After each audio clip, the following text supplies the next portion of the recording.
Bitcoin, un sistema de efectivo electrónico usuario a usuario, por Satoshi Nakamoto. Esta versión fue traducida al español por Ángel León de diariobitcoin.com. Abstracto. Una versión puramente electrónica de efectivo permitiría que los pagos en línea fuesen enviados directamente de un ente a otro sin tener que pasar por medio de una institución financiera.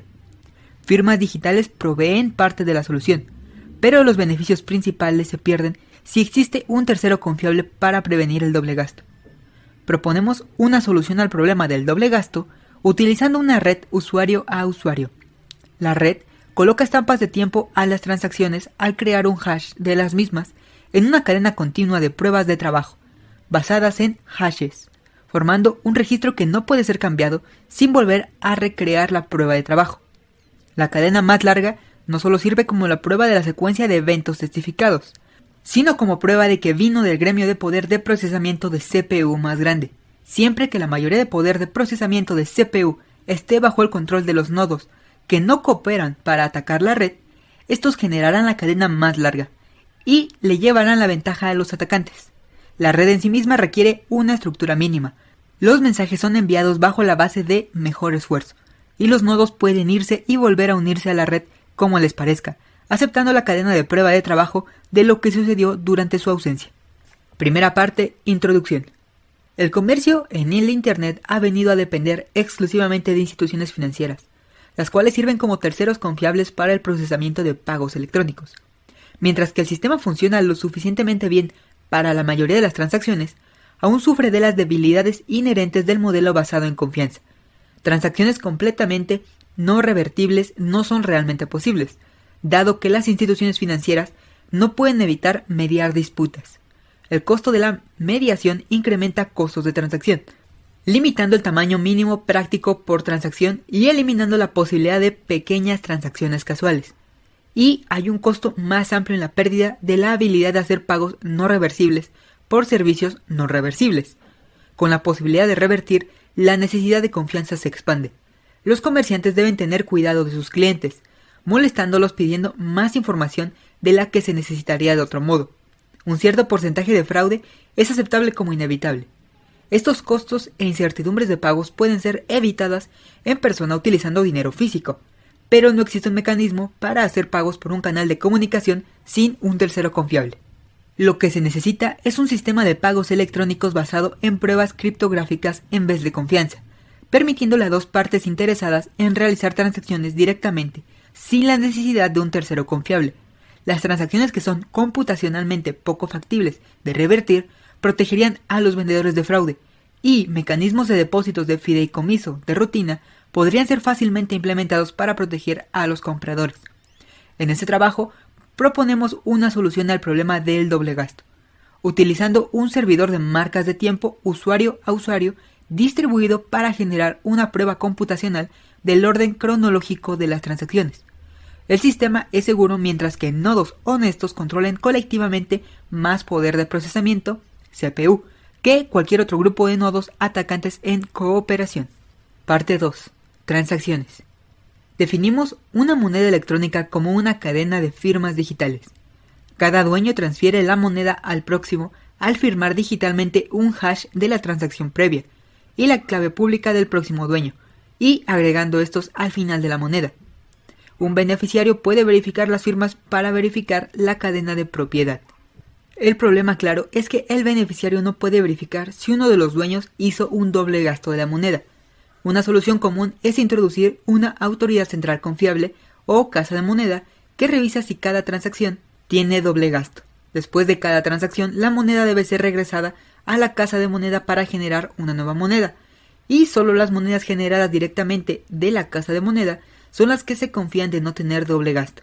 El problema con esta solución es que el destino del sistema monetario entero depende de la compañía que gestiona la casa de moneda, con cada transacción teniendo que pasar por ellos, tal como un banco. Necesitamos una forma para que el beneficiario pueda saber que los dueños previos no firmaron ninguna transacciones más tempranas. Para nuestros propósitos, la transacción más temprana es la que cuenta, así que no nos importan otros intentos de doble gasto más tarde. La única forma de confirmar la ausencia de una transacción es estando al tanto de todas las transacciones. En el modelo de la casa de moneda estaba al tanto de todas las transacciones y ésta decidiría cuáles llegaban primero.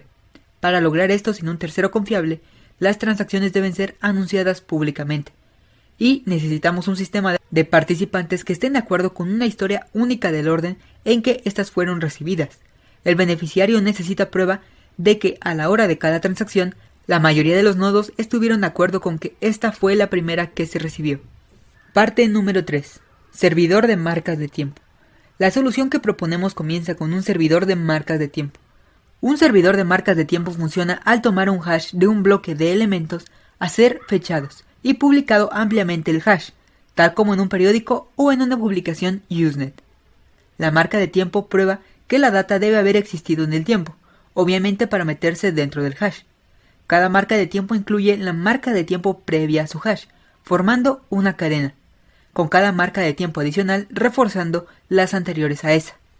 Parte número 4. Prueba del trabajo. Para implementar un servidor de marcas de tiempo en una base usuario-usuario, necesitaremos utilizar un sistema de prueba de trabajo, similar al Hashcash de Adam Back, en vez de un periódico o una publicación en Usenet. La prueba de trabajo envuelve la exploración de un valor que, al calcular un hash, tal como SHA-256, el hash empiece con un número de bits en 0. El trabajo promedio requerido es exponencial en el número de bits puestos en 0 requeridos, y puede ser verificado ejecutando un solo hash. Para nuestra red de marcas de tiempo, implementamos la prueba de trabajo incrementando un nonce en el bloque hasta que un valor sea encontrado que dé el número requerido de bits en 0 para el hash del bloque. Una vez que el esfuerzo de CPU se ha gastado para satisfacer la prueba de trabajo, el bloque no puede ser cambiado sin rehacer todo el trabajo. A medida que más bloques son encadenados después de este, el trabajo para cambiar el bloque incluirá rehacer todos los bloques después de este. La prueba de trabajo también resuelve el problema de determinar la representación en cuanto a decisión por mayoría. Si la mayoría fuese basada en un voto por dirección IP, podría ser subvertida por alguien capaz de asignar muchos IPs. Prueba de trabajo es esencialmente un CPU, un voto. La decisión de la mayoría es representada por la cadena más larga, la cual tiene la prueba de trabajo de mayor esfuerzo invertido en ella. Si la mayoría del poder de CPU es controlada por nodos honestos, la cadena honesta crecerá más rápido y pasará a cualquier cadena que esté compitiendo. Para modificar un bloque en el pasado, un atacante tendría que rehacer la prueba de trabajo del bloque y de todos los bloques después, y luego alcanzar y pasar el trabajo de los nodos honestos. Luego demostraremos que la probabilidad de un atacante más lento de alcanzar disminuye exponencialmente a medida que los bloques subsecuentes son añadidos. Para compensar por el incremento de velocidad de hardware y el interés variante de correr nodos en el tiempo, la dificultad de la prueba de trabajo es determinada por una media móvil dirigida a un número promedio de bloques por hora. Si estos se generan muy rápido, la dificultad incrementa. Parte número 5. La red. Los pasos para gestionar la red son como sigue. Inciso número 1. Transacciones nuevas son emitidas a todos los nodos. Inciso número 2. Cada nodo recolecta nuevas transacciones en un bloque. Inciso número 3. Cada nodo trabaja en encontrar una prueba de trabajo difícil para su bloque. Inciso número 4. Cuando un nodo encuentra una prueba de trabajo, emite el bloque a todos los nodos. Inciso número 5. Los nodos aceptan el bloque si todas las transacciones en el bloque son válidas y no se han gastado ya. Inciso número 6. Los nodos expresan su aceptación del bloque al trabajar en crear el próximo bloque en la cadena, utilizando el hash del bloque aceptado como el hash previo. Los nodos siempre consideran la cadena más larga como la correcta y empiezan a trabajar en extenderla. Si dos nodos emiten versiones diferentes del próximo bloque simultáneamente, algunos nodos puede que reciban uno o el otro primero. En este caso trabajan en el primero que reciban, pero guardan la otra rama en caso de que ésta se vuelva la más larga. El empate se rompe cuando la próxima prueba de trabajo es encontrada y una rama se vuelve más larga.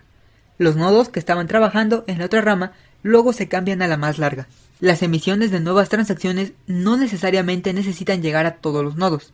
Tanto estas lleguen a muchos nodos, entrarán a un bloque antes de que pase mucho tiempo. Las emisiones de bloques también son tolerantes a mensajes perdidos.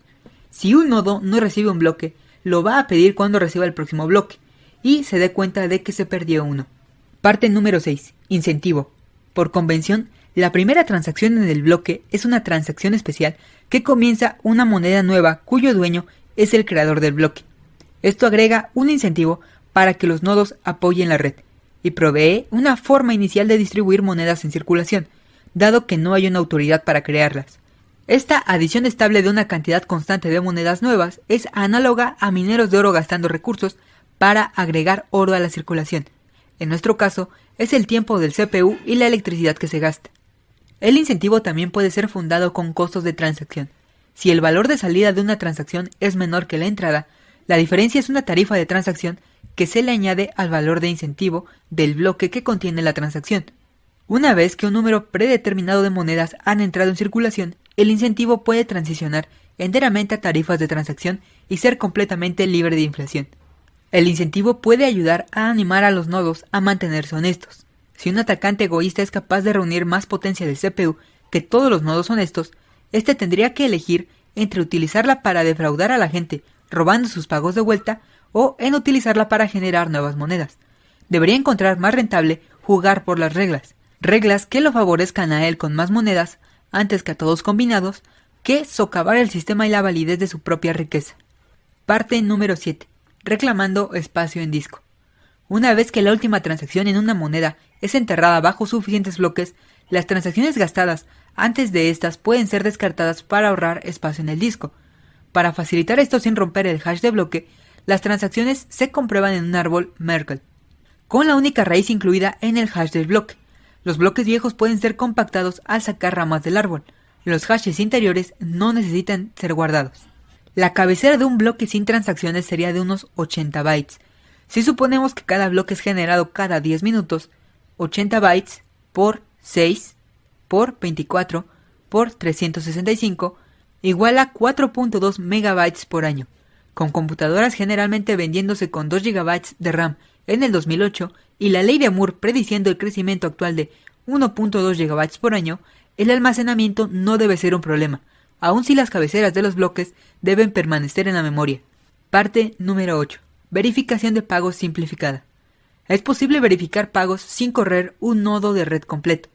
Un usuario solo necesita mantener una copia de las cabeceras de los bloques de la cadena más larga de prueba de trabajo, la cual puede obtener haciendo una búsqueda en los nodos de red hasta que esté convencido que tenga la cadena más larga y obtenga la rama Merkle que enlaza la transacción al bloque en que ha sido fechado. No puede verificar la transacción por sí mismo, pero al enlazarla a un lugar en la cadena, ahora puede ver que un nodo de la red la ha aceptado y los bloques añadidos después confirman aún más que la red lo ha aceptado.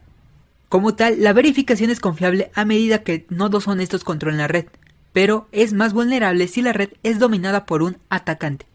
Mientras que los nodos de la red puedan verificar transacciones por sí mismos, el método simplificado puede ser engañado por las transacciones fabricadas de un atacante hasta que el atacante pueda continuar dominando la red.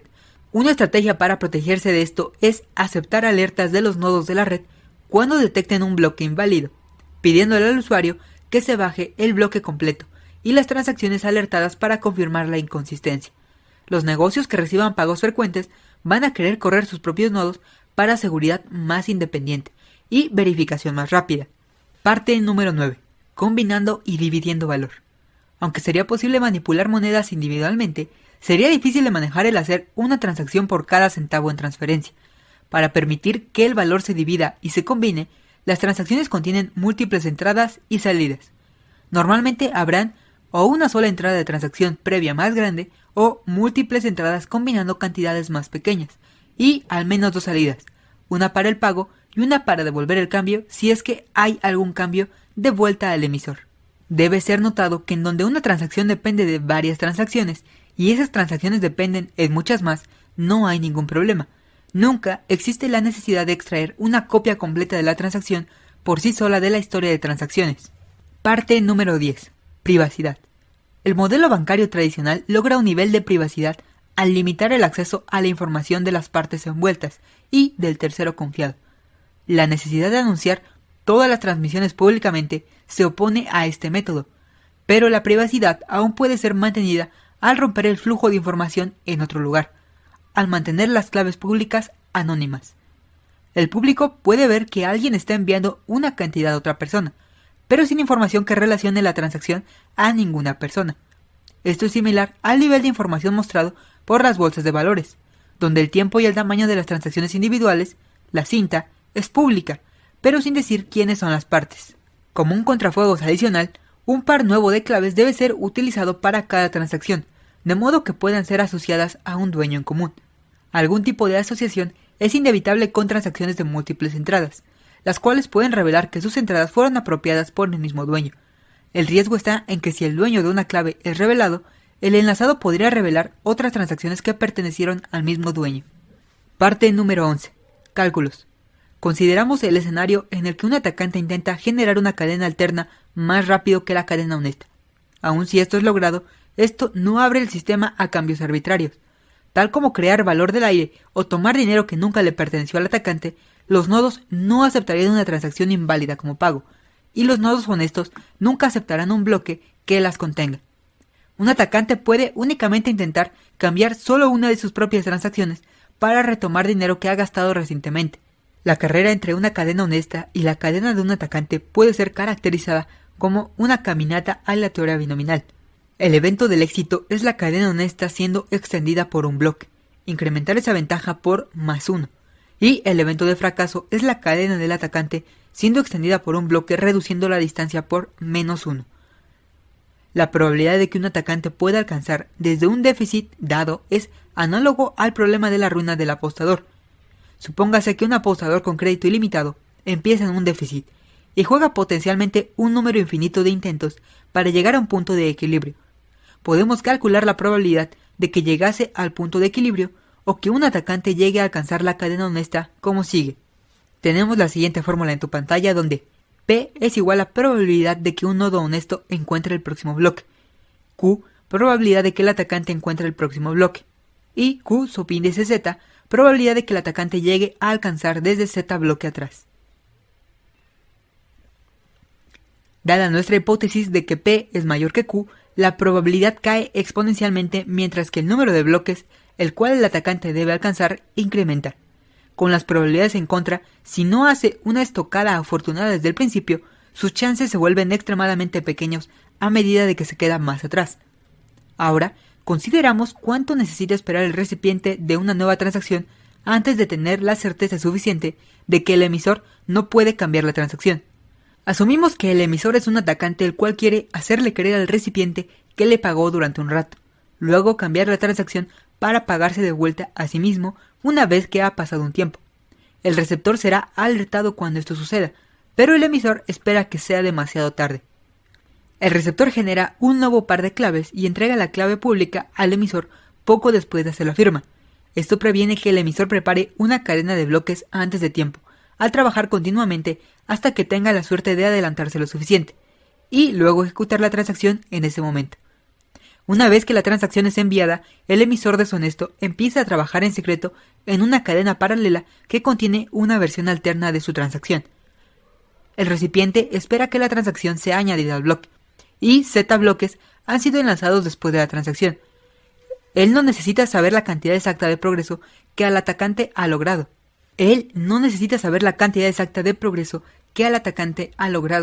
Pero asumiendo que los bloques honestos se tardaron el promedio esperado por bloque, el progreso potencial del atacante será una distribución de Poisson con un valor esperado. Para obtener la probabilidad de que el atacante aún pueda alcanzar ahora, multiplicamos la densidad de Poisson por una cantidad de progreso que pudo haber hecho por la probabilidad que pudo alcanzar desde ese punto.